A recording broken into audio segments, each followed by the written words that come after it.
Do you like to binge watch TV? Did you know you could binge listen to podcasts? Head over to electronicmediacollective.com, where they have podcasts for days. You like podcasts about wrestling? They have that. Do you like podcasts about TV and film? They have that. Do you like podcasts about horror? EMC has that too. Do you like comedy? Do you like books? Guess what?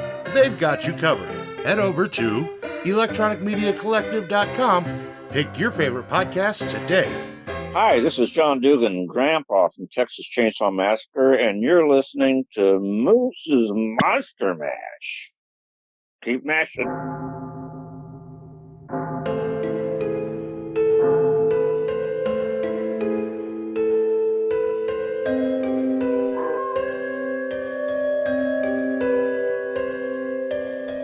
You're listening to Moose's Monster Mash. Welcome, Horror Hounds, to another all-new episode of Moose's Monster Mash. I'm your host, Moose, and this is the first of the promised new episodes in the month of September. And joining today is a first-time guest, longtime friend, and somebody who will be collaborating with me next month for the 5-year anniversary show of Moose's Monster Mash.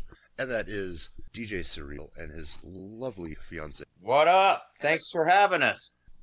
Glad you're here. And like I alluded to, I mean, our families have known each other years. Oh, yeah, for sure. And it's funny that, like, this is like the first time we've actually collaborated on something. Yeah, it is, especially with us both being employees of 1% for a while, too. Right. It's like, we've just been like around each other in the same circles, and here it is. We're now like adults, and was like, hey, let's do something.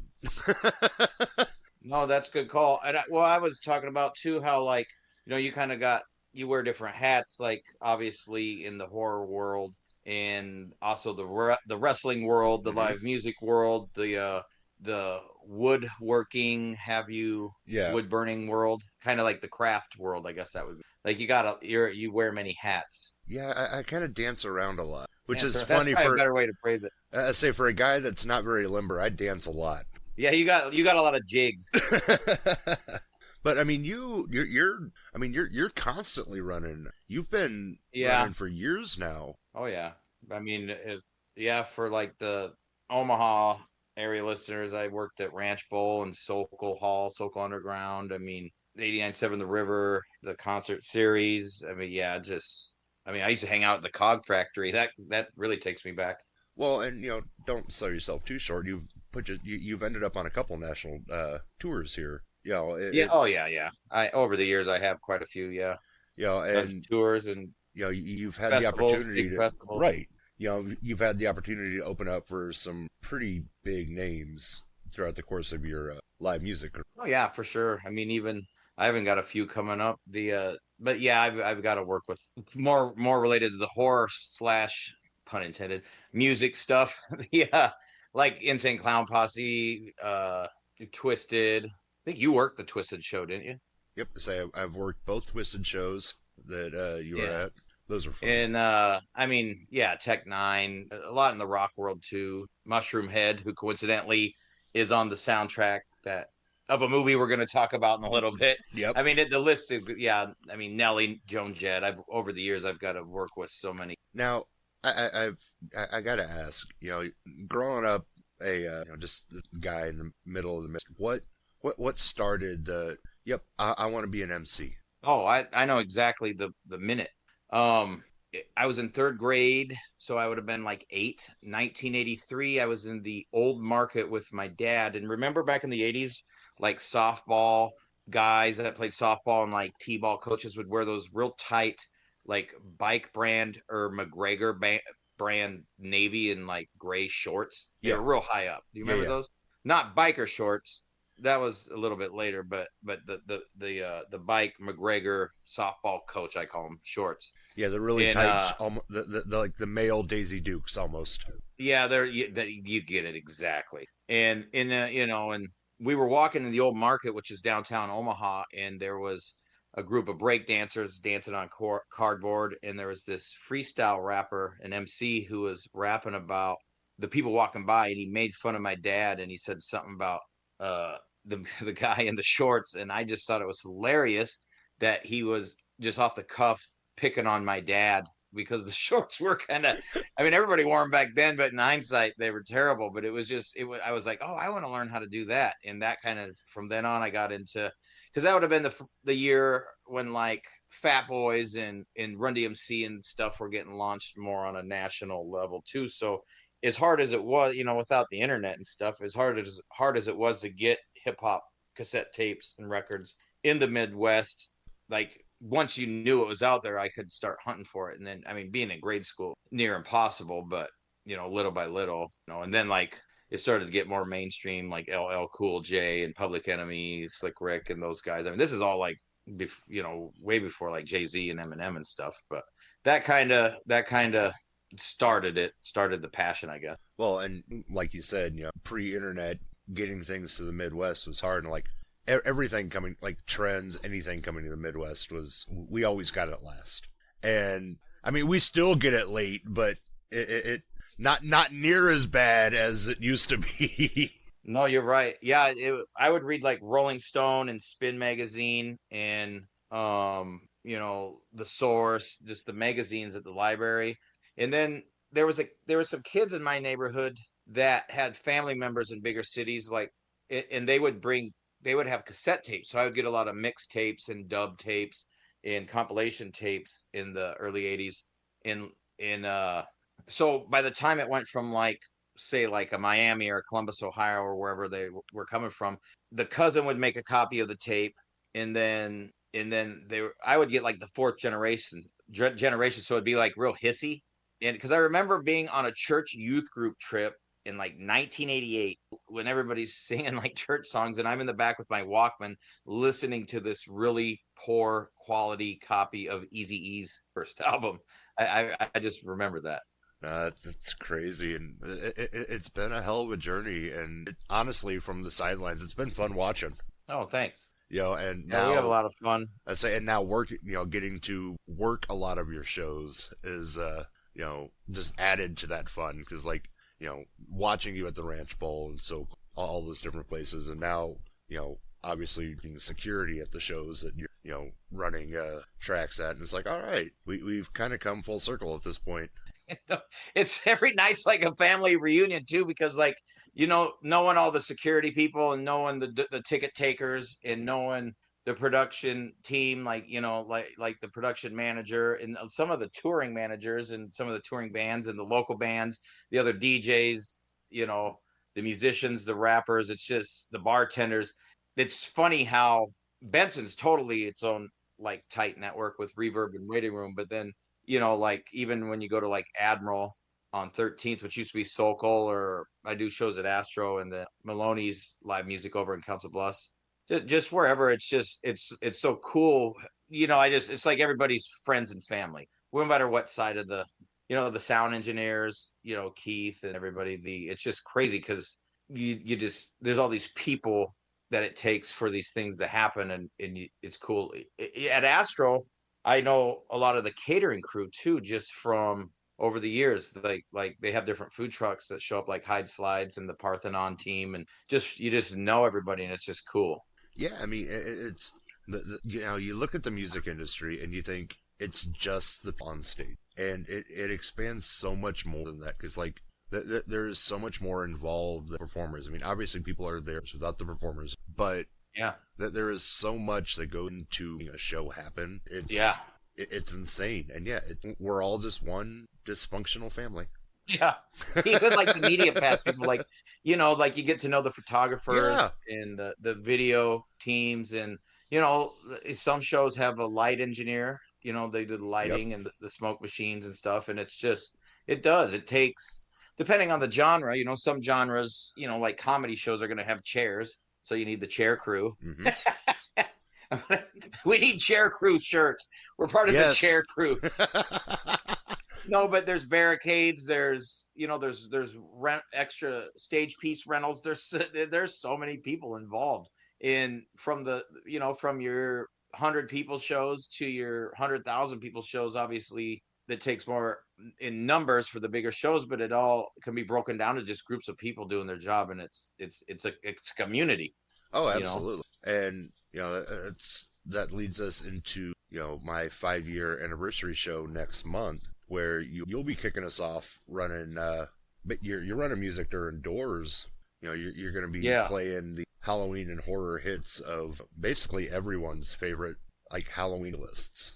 Yeah, I'm gonna mix up a little bit the regulars, your Monster Mashes and your Ghostbusters and your Rob Zombie, and then I'm gonna throw in some stuff maybe people forgot about. I'm gonna throw in some sound effects records and some classic monster records from it's gonna be. I should have come up with like a line. Whoa, you really it'll frighten your earbuds. Your eardrums. Well, you got a little bit of time. Yeah. But yeah, we're gonna mix it up. It's gonna. I mean, from the minute people walk in the door at the show, October 18th, it's gonna be just howling fun. I just want my. Yeah, you got me there. Hoping to get hoping having a nice compilation video running behind you. So. Hey, that'll be fun. And it's going to be a fun night. I mean, you're going to kick us off, and then I'll have my 5-year anniversary recording with special guest Andrew Bernarski, who stars in the movie we're about to talk about, Texas Chainsaw Massacre, as Leatherface. And then horrorcore icon Comatose, who's been on the show before, will be his final performance at our show. And then Graveyard Smash will be rounding out the night. And it's the homies. Yeah, I say, homies. And frontman Billy Peck is, as listeners know, has been on the show thousands of times. So, speaking of people that have, a hat in the horror world, in the music world, in the wrestling world, in the haunted house world, Billy's the dude. Billy dances a lot too. yeah. Start saying that he dances. That's the takeaway. That's fun. I'm gonna say his dance card's really full. Yeah, and Comatose, he's been that. I've known him forever. He's just like he's always pumping on stuff. His merch is some of the. I say his merch, his stage show, just all of it. Just the whole gimmick is just amazing. And to see him kind of just wrap all that up, it's cool that it's honestly from like a show promoter's side, it's really cool it's happening at my show. But from a fan side, it sucks to see it go. I mean, I'm excited to see what comes next. Yeah. But I'm sad to see that character go. The first time I saw Comatose play was at a farmhouse in the middle of nowhere. In the middle of the night, you could see anything, and just in a driveway. Remember that? Yeah, it was. That was so long ago, but imagine that being the first time you ever did a set, though. Oh, that is 100% on brand. It was pretty awesome. Yeah, it was really cool. About the only thing that'd be better is like out in the cornfield. I mean, it basically was. Yeah, was that? Remember Jason's Hell House in Iowa? Yeah. Yeah, it was out there, and it was like it was kind of cooler. It was a super like pitch black night, and it was cooler weather. Everybody had their hoodies, and it was kind of like it was on brand. 100%. Yeah. Yeah. Who you got? Hillside. Who's all the sponsors for October 18th? So we have Hillside House of Hell, Blood Rush, 2 of the bigger haunted houses in the area. LifeWise independent partner Anita Joe, and there might be a couple more popping up here before the final date. And Midwest Elite Concerts helped putting it on, ran by our good friend Dave Campbell. Yeah, that's awesome. Yeah, I see Anita's posts every once in a while. I'll have to check that out. I said next time we work together, I'll bring you some samples. Stuff the LifeWise stuff, which Moose's Monster Mash is now sponsored by LifeWise. They have some interesting products. Stuff that'll keep you awake, stuff that'll help you sleep. Nice. Like I actually use the Dream product. It's just this little like dissolving tab that you put on your tongue. I use it every night when I get home from work. So every morning when I get home from work. Yeah, every morning when you get. Remember, it's the chair committee, chair crew. I say every morning when I get home from work, I'll put a little piece on my tongue, let it dissolve, and I'm usually out within like 30 minutes. Yeah, so, you do. I mean, people in the industry know you got to do that unwinding when you get home, especially like. And I love all genres of music, but some of the genres, you have the thump and bass, and it's just in the light show. It amps you up.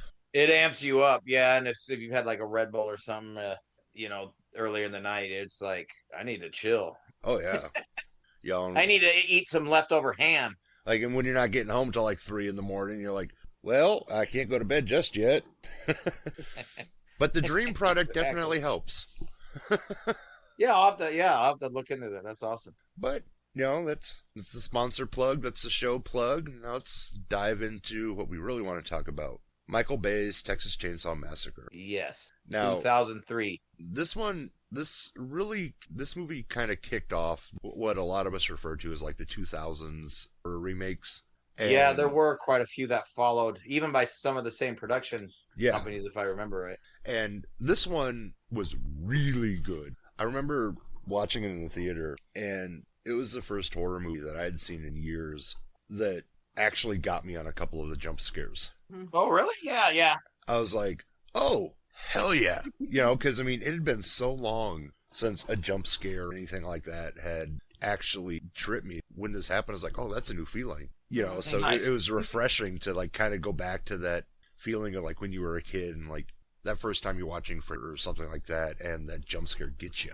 It'd been so long. And this one, those early days, they really like reel you in. Cause like, oh man, and then this one, it just the way it was shot and the music cues, and I've said it before, music, and this is why I really wanted you for this one. Music makes or breaks a horror film. Yeah, I can see that for sure. Because you can take this movie and take the score out, and it's a completely different. So the score was done by one of Michael Bay's like the team that does some of the Transformer movies for Michael Bay. But I can't the main guy, I can't think of his name for some reason. I had it and I lost it. I know what you're talking about. Yeah, but I knew there was that tie-in, and I assume because of Michael Bay. Yeah, and see, that's the other thing. Like this, like when you watch it with the rest of like the Michael Bay movies, this doesn't feel like a Michael Bay, like. When you look at Michael Bay movies now, this doesn't have that Michael Bay, it doesn't have that not like bigger, right. It doesn't have the I agree. Big, over the top, grandiose summer blockbuster, right? Yeah. It's very dialed in and direct and to the point. And I think that's what really helps this version of Texas Chainsaw. It's true enough. You got to keep it grimy. Oh yeah, very, very grimy, very grungy.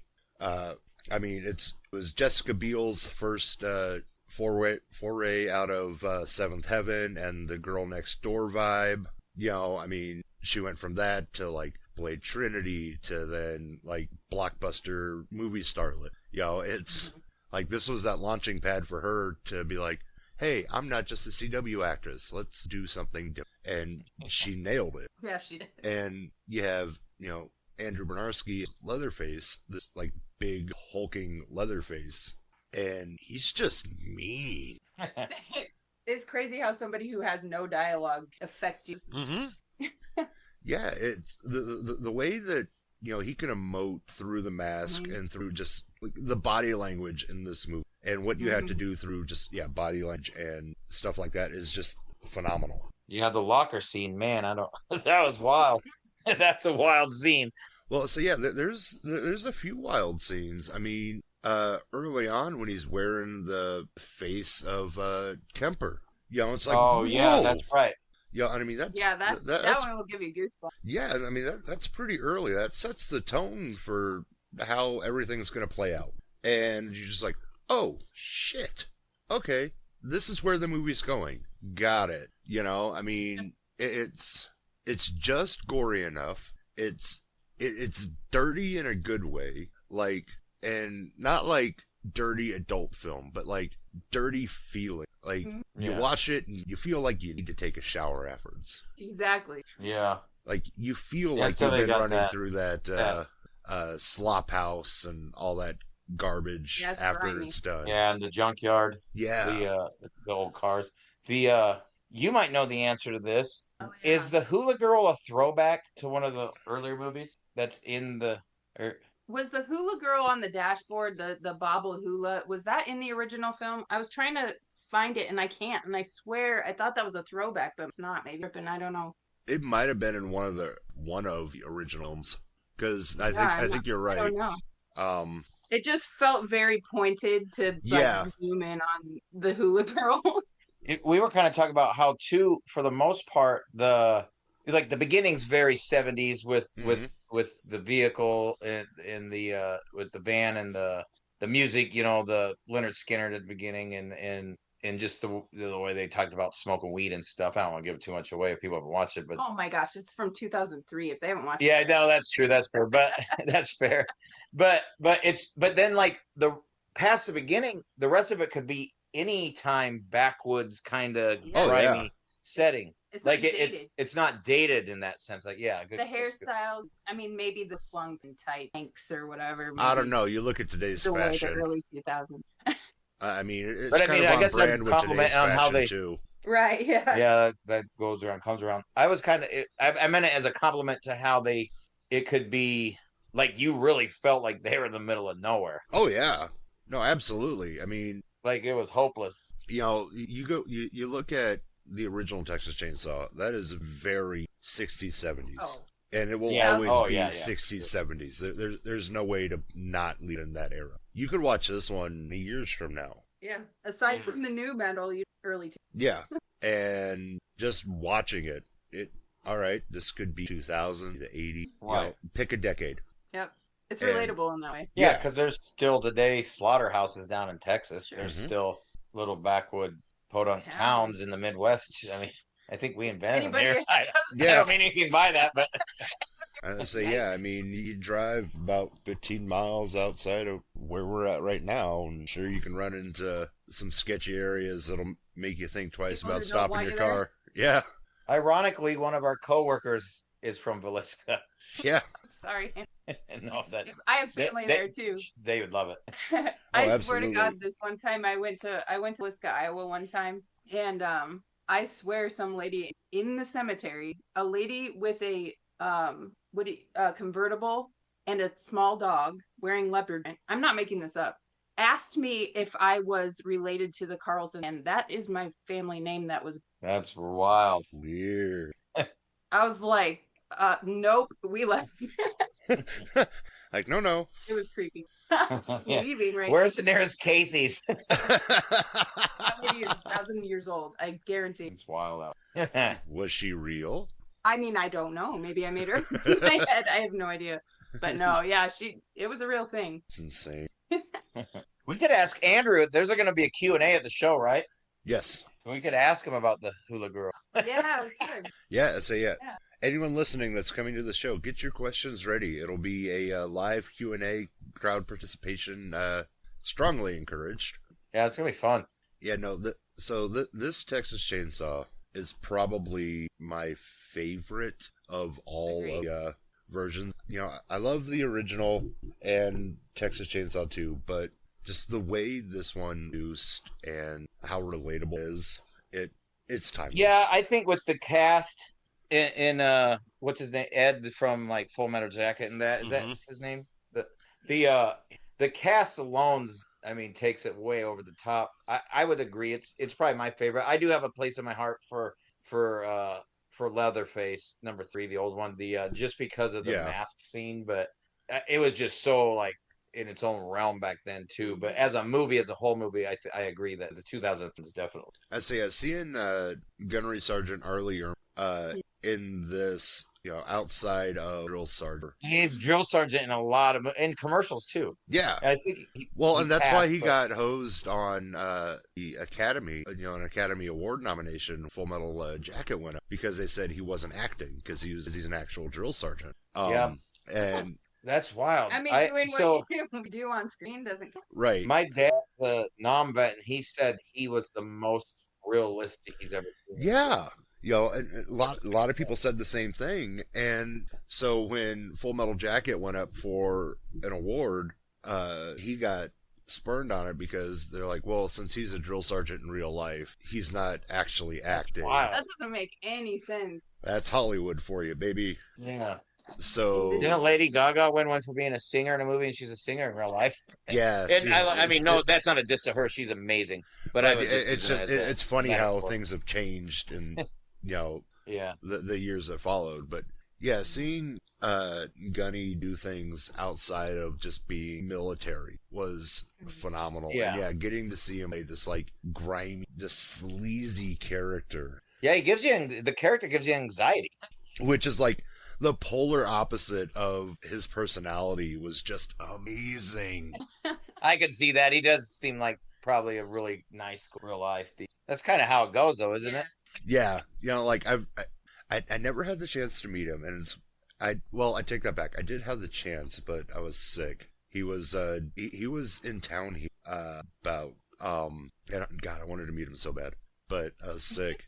But like I've watched a ton of interviews with him, and he seems like the sweetest guy. And just seeing him play this like grimy sleazeball is just like that's acting. That's acting, yeah. That's acting, baby. How many though over the years you've had the opportunity to talk to like countless actors who have played serial killers and stuff, and like what percentage? They're probably like 99% super nice in real life. Oh, absolutely. I mean, they're some of the nicest people that you ever meet, and it seems like the horror community really appreciates their fans at the cons and all that. They're all about it. Well, like, and it's awesome. one of the things I really like about the horror community. It really is just one big family, and for the most part, the horror community is really supportive of the horror community. Now, that said, it's also, and I've said this before, the horror community is also a double-edged sword. They'll either really like something or they'll really hate something. There's no middle ground. There's either really, really, really good reviews or really, really, really bad reviews. There are strong feelings either way. There's no, it's okay. No, it doesn't work. But that's what makes it fun. Yeah. It's horror fans are such supporters of merch and even like physical media still. Yeah. Like your VHS. Yeah, like like they're what brought VHS back. Yeah, like I was thinking like the tape head guys, and I can think about half a dozen Midwest who's that, but it's just cool because everybody just supports it. It's its own genre within a genre. Yeah, so it's this like self-feeding beast that that's and like I've said before, 5 years ago I started this podcast because I wanted a place to talk about horror and just talk about the stuff I wanted to talk about. I had no idea that I would be interviewing celebrities. I had no idea that I'd be doing this 5 years later. I wanted to talk about horror movies that I liked. And, and it's a genre that there's enough that, somebody can just be like, yep, I'm going to start a horror podcast, and people will tune in. And there are tons of them too. There's so many. And but people will find you and they will listen religiously because they want to know what you thought about that. And they want to see what you thought, what your take is, what because everybody what has the such fresh a take different... is. Absolutely. Yeah. And that's again one of the things I really like about the horror community is it's what everyone likes to at least hear what other people have to say about, for instance, we're talking about Texas Chainsaw Massacre. Now, this movie's been covered probably 1,000 times by now. At least. Yeah. But everybody has a different take on it. And stories behind it. And I mean, because especially with, this isn't as old as films from the 70s, but 2003 was 21 years ago. Yeah. Like that was a long time ago. And so like even if people are covering it over and over and over again, like different generations are watching these and chiming in with what and whether or not people are razzing you for your take on the movie or what you thought or whatever, or if they're like applauding you like, yeah, that's what I thought too. It doesn't really matter. Like you can get behind it either way. Right. I agree. Do you guys feel like, so we're talking about how the 2003 remake at Texas, it kind of spawned the movie companies and the production companies to produce more remakes of horror classics. But I also, if you really think about it, 2003, it kind of brought Leatherface, the character, back into the merch and coolness game, because for a while there, if I remember right, it was real Freddy, Jason, Michael Myers were kind of like your holy trinity for a while. Yep. And it, like, Leatherface was always out there and stuff, but like the remake really brought the Leatherface stuff like back to the, like, even like the Hot Topic T-shirts and in the posters and like in, you know, bobblehead dolls, and, you know, nowadays there's Funko Pops, but it made him cool again. You feel like that kind of like reinvented the character as he always been an icon, but like really pushed the character more. So yeah, it pushed him into a new audience and made him cool. It pushed him right into the you know, essentially the Hot Topic crowd. Yeah. And that's where it really needed to be. Yeah, because it seems like since then he's, you know, there's those, you know, you got the classic. You take it back further, the classic monsters. You think of like Frankenstein's monster, Dracula, Wolfman, and then there's like there's the ones like Creature of the Black Lagoons. Creature of the Black Lagoons up there, but he's kind of like second tier. Is that always a bad thing to say? No, so you look at the Universal monsters, and it's always Dracula, Wolfman, and Frankenstein's monster. Yeah, and Mummy gets some love. But... I say those three. That's your A-list. Yes, you get exactly. And then you come down, and it's Phantom, Creature, and Mummy. And then there was Invisible Man, but how are you going to make merch of him? Right, and then then you come down again, and it's, you know, Invisible Man, Hunchback of Notre Dame, you know, and you keep knocking it down, and they're all great characters, but you look at it, and where's the marketability? What has the face value? What has that instant recognition that says, "Yep, I'm going to turn a dime on this."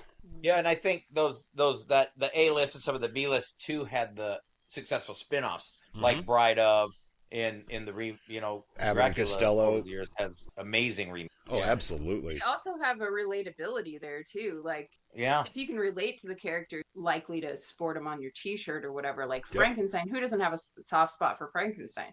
Dracula, everybody wants Dracula. He's like a sex symbol now. Yep. You know, there's so many things that play into it too, where it's like if you can relate to the character, and I think that this movie had a lot to do with making Leatherface relatable. Like if you're in the middle of BF Egypt in this abusive community / family with and you relate to, and you're like, he's the good guy. Actually, now you think about it, he's the good guy. Well, yeah, I mean, you look at him and you're like, okay, it's in the modern pantheon of monsters, he's our Frankenstein. Yeah, you know, he's the monster, but he's the monster that was created. Yeah, he wasn't asked. He's the monster of circumstance. Yeah. Does it excuse the things he does? Absolutely not. No. But it's the nature over nurture argument, and in this case, his nature and his nurture were both lacking. And it created Leatherface. Yeah. You know, it's not like, you know, Jason was, you know, drowned and watched his mom die and turned into this killer. Michael Myers there's something wrong in that boy's head.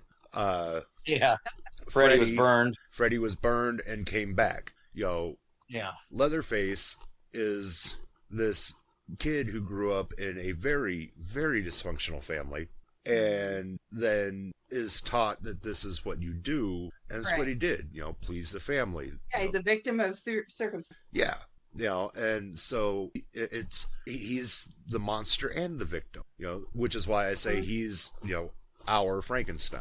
Do you also in a way think that the chainsaw is his Thor's hammer?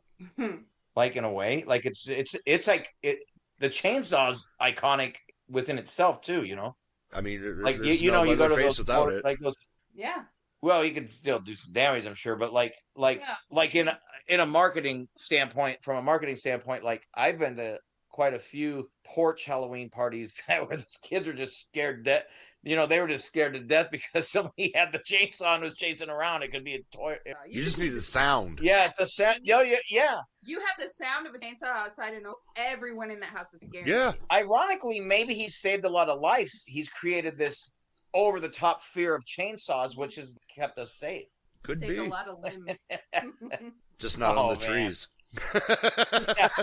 Puns intended. Come on. Moose. You know, but yeah, I mean, you look at what Leatherface endured as and you can relate to how the monster is. His backstory, is that a thing? Well, it depends. In, like, fandom. I mean, there's been a couple where they go back and they're like, this is kind of how Thomas became where he is. But yeah, I need an origin movie. Watch the second one that Andrew stars in. Yeah. Yep.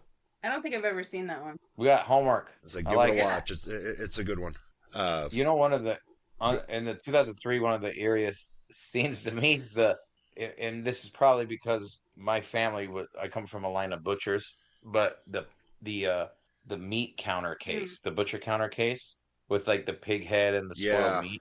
Man, that's just creepy because you can smell that scene. Yeah, and it's not good. It's not good. No, like, and that's the other thing. It's, you know, that's what I, you know, want to go back and say that you feel like you needed to take a shower when this is done. Yeah. Like, it wasn't just an assault on your eyes, and like this movie hit every sense. Yeah, no, it does. Because some of the scenes definitely, you know, they smell like smoke and gasoline and oil and urine and blood and rust and like, yeah, you know, like the way it was shot, you know what those rooms smelled like that they walked into. Yeah, like, yeah, that meat counter scene, it smelled like just death and rotted meat, and like, because you walk in, the flies are buzzing around, and it just, and everybody's got like power's out and it's sweaty, and the wheelchairs. I mean, the wheelchair scene. I mean,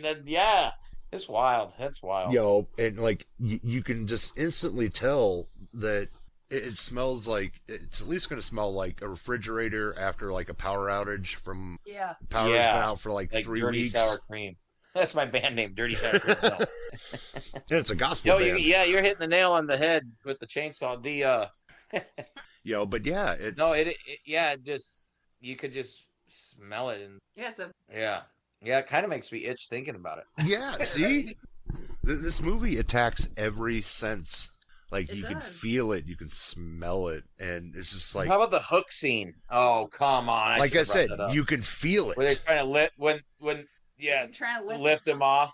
Oh, come on! That's horrible. I cringe every time I watch it because you just you feel it. Yeah, that's like especially somebody with back problems. You're like, ah. Oh golly, I can't even imagine. You're like, oh my god. That's one thing that I wish I would have. But I had a new at the time, so I bought it. Actually, the copy that we watched is from, I don't know, probably 2000, 2004, from right after it came out. It was like the 3-disc set or something, and I've had it for 21 years. And I had a newborn baby, so I had to buy it, and that's the exact same one that we watched. We watched it for this podcast. We rewatched it last week. I say, when I went to see it in theaters, it was me and my friend and like 3 other people, and it was amazing because there wasn't a lot of noise, so it was really quiet, really dark, and you get immersed in this grimy environment, and just sucked you in. Yep. Yeah, I want to say, the first time I saw it was in the theater. It was in the theater, actually. Remember when the Council Bliss, when they reopened the Omni 4, the old mall theater, for a little bit in the early 2000s? Yep. I'm pretty sure I saw this movie, and then I seen whatever other movie Mark Wahlberg, not a horror movie, but Mark Wahlberg had an action movie around that same time. And I saw those 2 movies in that theater because it had that retro feel with the old seats. And there was, you couldn't recline or anything. What it was is, for those that don't know, they reopened an old theater in the town where we were in Iowa, and so people would go to see certain movies there to get that whole experience again. Was that when Four Brothers came out? Oh, probably. That was such a good movie. It might have been with with Andre from Outkast. That I was thinking it was a spy movie, but maybe. And you know what? I might have saw one of them at Indian Hills or whatever. I might be I might be getting my stories mixed up, but I know I saw the Texas 03 in theaters. Yeah. At an old theater that was kind of creepy. Well, there's a theater down in Lincoln that's perfect for watching Joyo. Oh yeah, they used to do punk rock shows there. Italian Job, that's Yep, that's that exactly what it tracks. was. Yeah, so it would have been Texas Chainsaw 03 and Italian Job. I would have saw those two at Omni 4. And then it closed again shortly after, if I remember right. But Yeah. But it's in a weird spot. Yeah. You know, the first movie, this is kind of, I'm just throwing this in there, has nothing to do with anything really, but the first movie I ever saw at the original Omni 4 was Dark Crystal. Oh, yeah. Yeah, I saw Dark Crystal in the theater. Yeah. Yeah.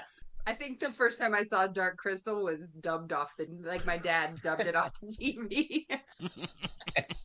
Sorry to go off on tangents. Oh no, it's all good. Like we were talking about the scenes and the smells of Texas Chainsaw, and then you kind of just start thinking, your mind starts spinning. Yeah, it's like you track back to, okay, where was I the first time I watched this? Because it triggers those senses. I mean, there's no way around it. Yeah, it does. Well, I just think the slaughterhouse, having family members who worked in a pork slaughterhouse, IBP and stuff. Yep.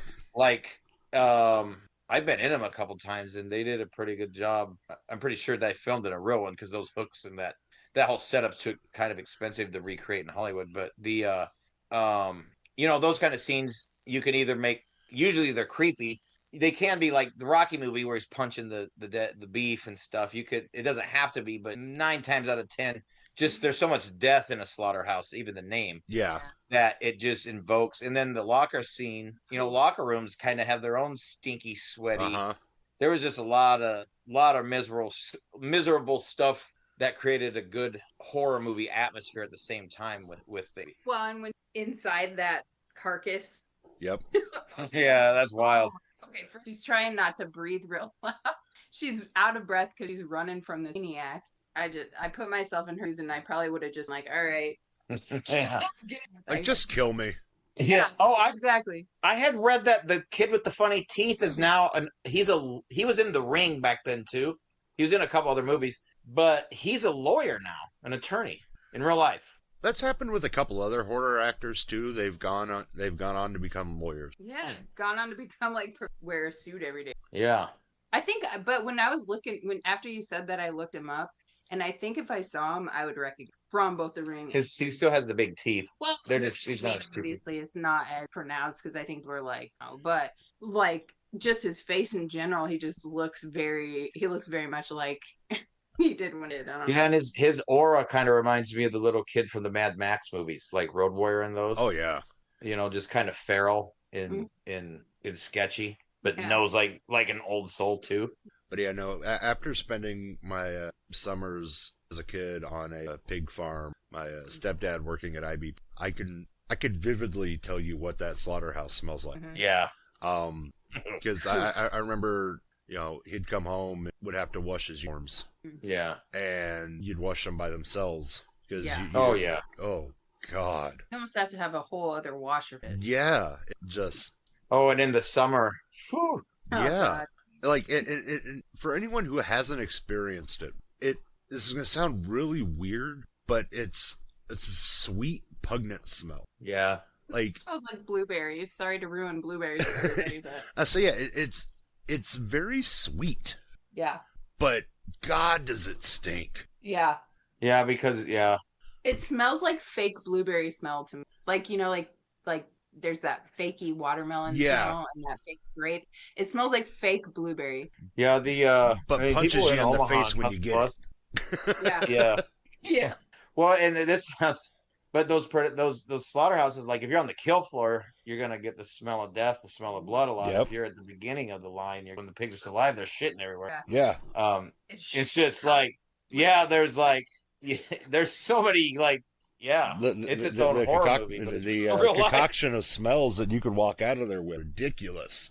Yep. Now, so we're all going vegan. No.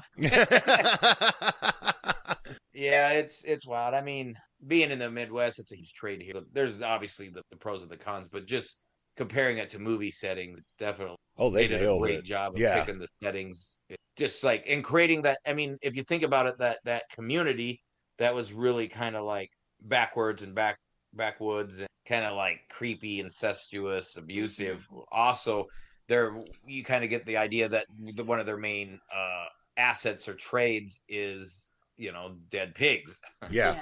Like the whole community is just surrounded by like death and doom. Yeah, it was a doom and it was like a coal mining town, except their main export was death. Yeah. And then when the slaughterhouse closed down, they didn't know how to continue. So this family decided, well, it's still going to be death. Yeah. It gives me the same, like, one of my favorite horror movies ever, and I don't even know, I guess technically it's a horror movie. I don't know if it's a horror. One of my favorite horror movies is Devil's Rejects, and it gives me the same grimy feeling as this Texas Chainsaw does. Oh, yeah. Well, they both fall under the, like, redneck-exploitation subgenre. Mm-hmm. Mm-hmm. And they both have that, like, grungy, grimy, again, the way they're shot, the way they're produced, you feel and smell the scenes. I mean, they hit you on every sense. Mm-hmm. Same thing with House of a Thousand Corpses. It's the sheen of sweat on everyone. Yeah. Ugh. The grime on everybody. This you can viscerally taste and smell and feel the grit. Yeah, it's like you know what that scene smells and feels like, and you're just like, yep. Mm-hmm. And you can like feel it under your feet. You can like, ugh. And it adds it's another layer in that way. Yeah, we haven't even brought up the bait yet. Right, I say it adds a whole nother layer to the movie. Weird on its own level. I say, and then in this one, there's that just random baby that circles back to the not quite hitchhiker from the beginning. Right. But it's just like, what the fuck? About that. Yeah, there was a whole lot of stuff going on in the beginning when they had the weed and like there's a lot of things. There's a lot of things that can kind of like give you a feeling of urgency, anxiety, or your helplessness, like your get up and go is your fight or flight. Yeah, like endorphins or whatever it is are firing throughout this entire movie. Oh yeah, I mean, you start out with you meet this just random girl at the beginning of the pick her up, don't pick her up, pick her up, don't pick her up. Okay, we'll pick her up. And hell no. First of all, hell no. Right. It's like, here, we'll go down the road, we'll call somebody, we'll let them know you're out here. What kind of movie would that make, right? Right. Yeah. And then, she freaks out, she offs herself, and that's eventually how we get introduced to the family, everybody else, and that her killing herself is what sets off the rest of the chain of events. And, it's... Why was there Why was the picture in that dirty jar in the junkyard? What's going on? Like it's just crazy because like if you look at it, it's really a never-ending cycle with that family. Yeah.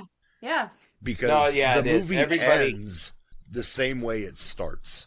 Everybody's got their own like freak value. I don't know how to say it, but like their own like exaggerated freakiness. Oh, absolutely. Where everybody could have a spin-off or a side story because they're all nuts. A truck or whatever, Was she very well hot wiring it? Yeah, well, not that, but like she very well could have been the girl at the beginning, like, no, don't take me back there. Yeah. She was don't take me back there, don't take me back there. And that's how the cycle starts all over again. It ended in the exact same way it started. And it's just, it's crazy to think that it's just this endless loop of Survivor. Oh, God.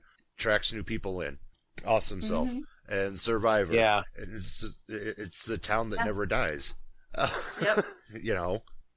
It's a vicious cycle. The thing too that makes you feel helpless, not only that there's really nowhere to go in the is you can't rationalize with like they're not even doing anything other than being killers and weird. Like you see other movies and you're like, well, maybe if I didn't freak out, I could probably talk them out of it, or like be like, "Hey, I'm a killer too. I'll join forces." There ain't you can't rationalize with these guys, the family. This family is so just out of it that it's just it is what it is. Yeah. So before we put this to bed, Zach, I know you have a bunch of shows coming up. Why don't you tell listeners where they can keep up with you and see what you have coming down the pipeline? Yeah, I do a bunch of shows for, well, for 1% Productions, Astro and Reverb and Waiting Room and the Admiral. So you could always look up 1% shows. But I also do a lot of stuff for Nice Enough Productions, Justin Strawstone and the team. So you could look up Nice Enough Entertainment on all the Instagram, Facebook, all that. And then I'm Surreal the MC on all platforms. So Surreal the MC, SurrealThemC. You could, if shoot me a message on Facebook or wherever, and I got a bunch of stuff coming down. We're always working on shows. We do promotions and bookings and parties and all the things. All the things.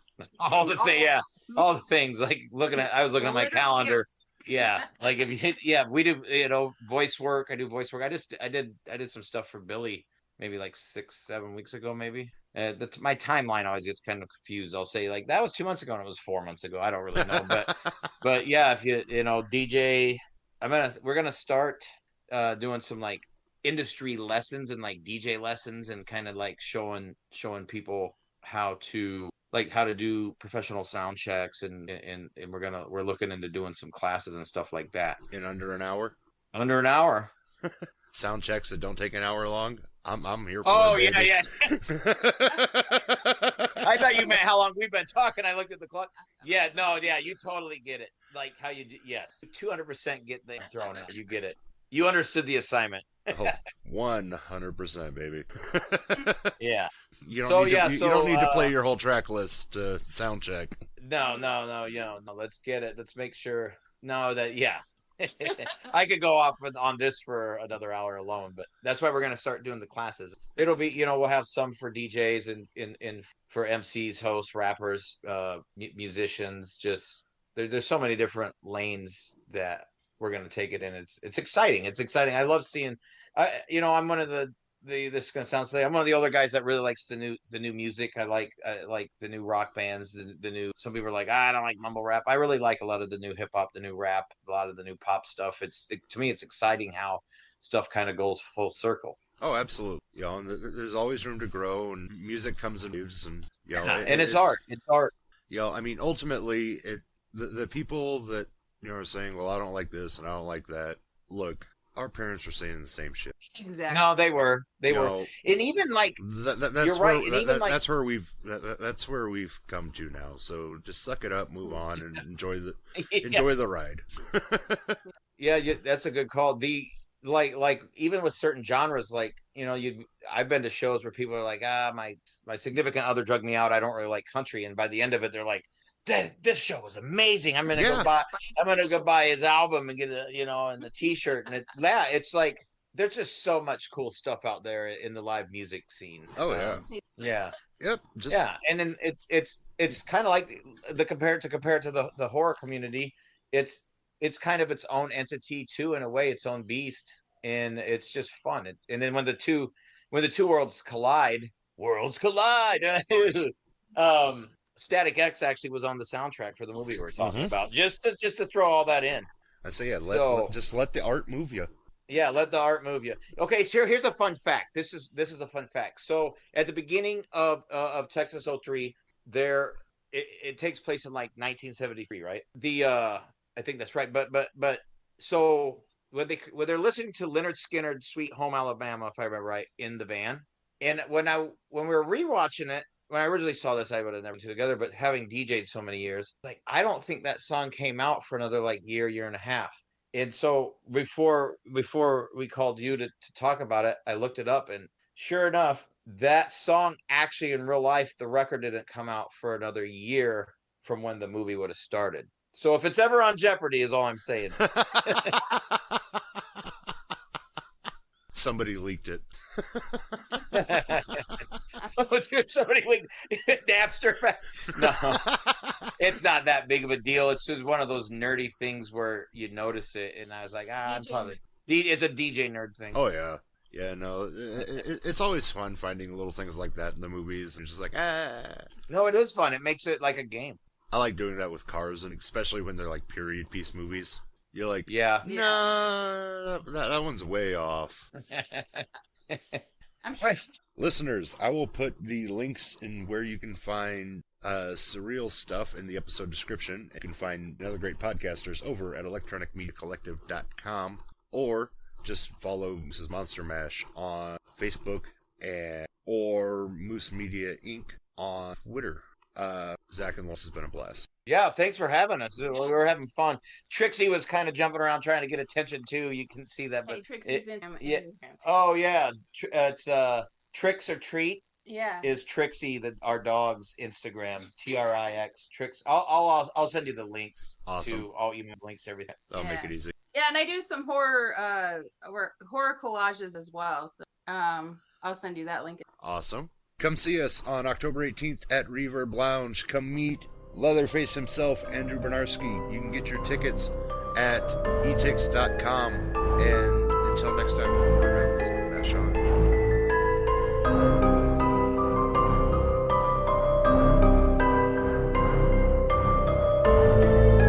This has been Moose's Monster Mash.